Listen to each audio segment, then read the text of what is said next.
welcome to this little impromptu video. I had a little bit of spare time pop up in my hands, so I wanted to throw something together while I'm still working on the edit for Resident Evil 2. So, this is why Friday the 13th for the NES sucks. This game is very infamous, so let's get down to it. Upon starting the game, you have 6 camp counselors, and you are faced with a open map full of different houses, different areas around Crystal Lake.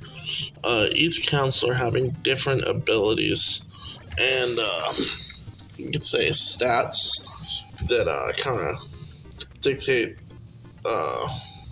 who you prefer playing as.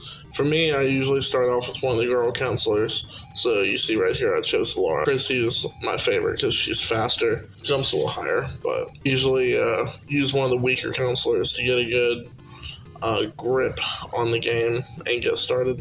See, now I played this game when I was a kid. I was given an NES by a family member, and this was the early 2000s, so the mid 2000s. I'd say this is probably 2004, 2005, somewhere around there.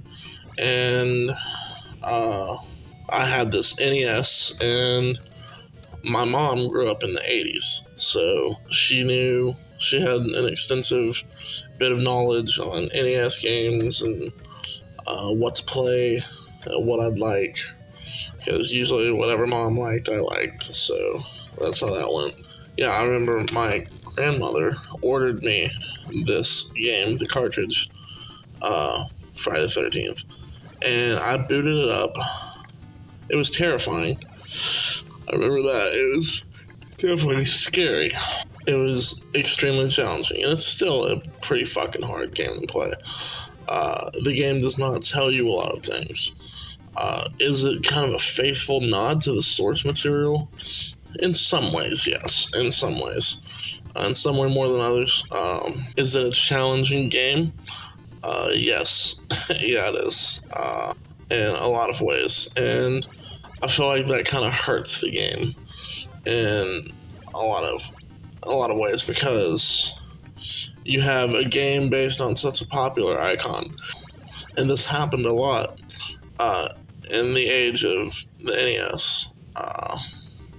You had these incredibly challenging games coming out, and kids wouldn't play them because they're fucking hard.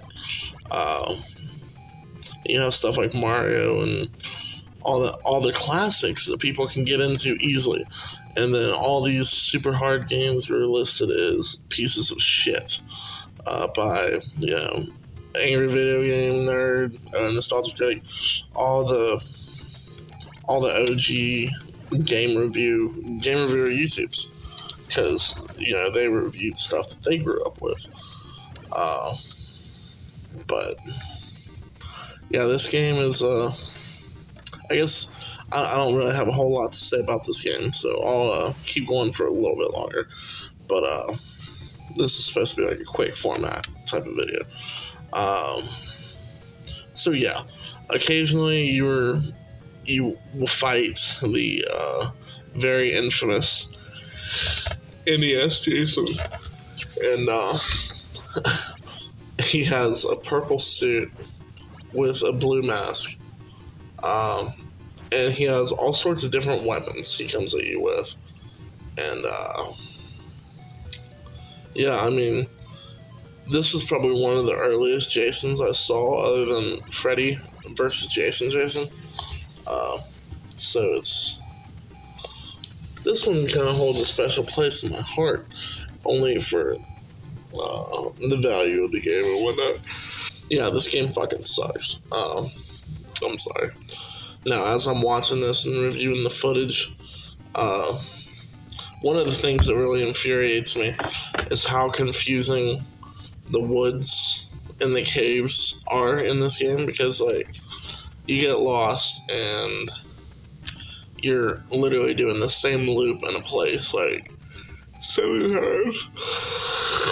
It's just fucking dumb. Yeah, and so I think another reason this game really kind of gets on my nerves is because anytime you're making progress and getting stuff done, the Jason alarm starts going off. I cannot stop yawning. So my big problem with this game is whenever you start doing stuff and actually making progress, the Jason alarm starts going off, and you have to drop what you're doing, go fight him with whatever pitiful weapon you have at the time, such as a stone, a knife, maybe a torch if you're lucky, and you get a machete too, but that's so fucking hard to get. Same thing with the pitchfork. It's all incredibly hard to get, and nothing's clear in this game unless you have the... Fuck this game, dude. Fuck this game. Alright, I'm done.